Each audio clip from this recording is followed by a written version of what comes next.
Voice of Shah Zaib Kazmi. शहादत इमाम हुसैन अलैहिस्सलाम के बाद इस पे वफ़ादार ने अपनी पेशानी इमाम हुसैन अलैहिस्सलाम के खून में रंगीन करके अहले हरम में ख़बर शहादत पहुंचा ही दी थी, जिसकी वजह से खैमा में कोहराम अज़ीम बरपा था कि दुश्मनान अहले बैत ने खैमे का रुख किया और खैमों में पहुंचते ही आग लगा दी और सामान लूटना शुरू कर दिया।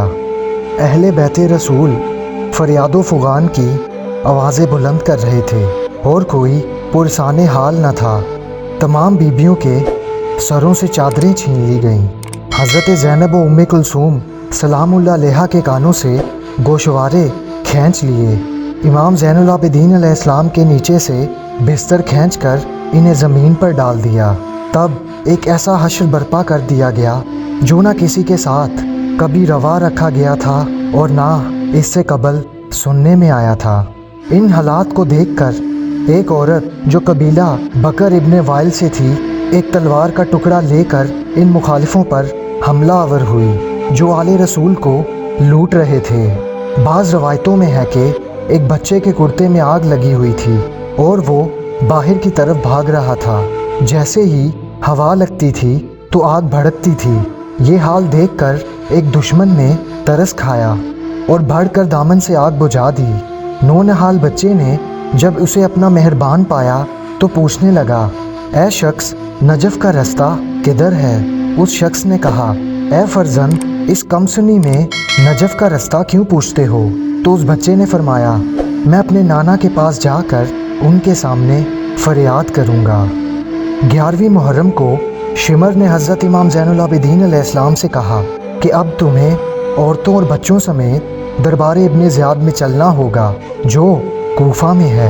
इमाम ज़ैनुल आबिदीन अलैहिस्सलाम ने फरमाया कि सानिए ज़हरा से अर्ज़ करता हूँ और इजाज़त लेता हूँ। चुनाचा उन्होंने फूफी से अर्ज़ की। ज़ैनब बिनते अली को जलाल आ गया, लेकिन फ़ौरन ही भाई की वसीयत भी याद आ गई और उन्होंने सर झुका कर कहा, बेटा, हर मुसीबत बर्दाश्त करूँगी। फिर रवानगी का बंदोबस्त शुरू हो गया। सरों को बारवायते नेज़ों पर बुलंद किया गया और शहदा की लाशों को ज़मीन गरम पर छोड़कर वो काफ़िला कूफा के लिए रवाना हो गया। बाज़ार कूफा में दाखिले के वक्त हज़रत ज़ैनब सलामुल्लाह अलैहा की फरियादी आवाज़ को मानिंद करने के लिए बाजों की आवाज़ें तेज़ करवा दी गईं। बारवायते हज़रत ज़ैनब ने मातम शुरू कर दिया।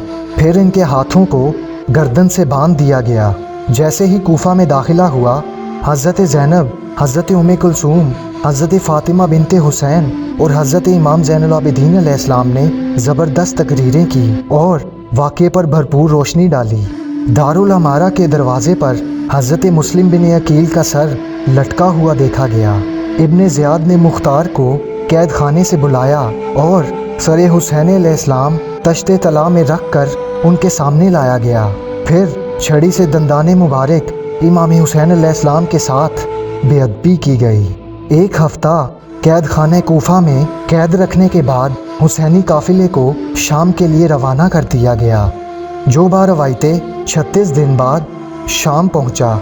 शाम में दाखिले का मौका आया तो 3 दिन तक इस काफ़िले को बाबिल साद पर ठहराया गया, क्योंकि दरबार के सजने में 3 दिन की ज़रूरत बाकी थी और फिर 3 दिन बाद दरबार में दाखिला हुआ।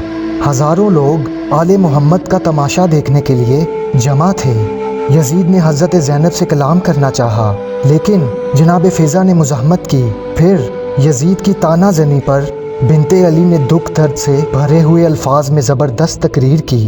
दरबार में हलचल मची और हज़रत ज़ैनब सलामुल्लाह अलैहा को कैद खाने में भेज दिया गया, और उस कैद खाने में जहाँ धूप और शबनम से बचाव का कोई इंतज़ाम न था।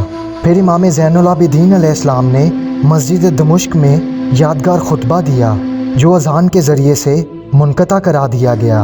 इसके बाद हुसैनी लश्कर तकरीबन 1 साल कैद खाने में पड़ा रहा। इसी दौरान हज़रत बीबी सकीना की शहादत भी हो गई।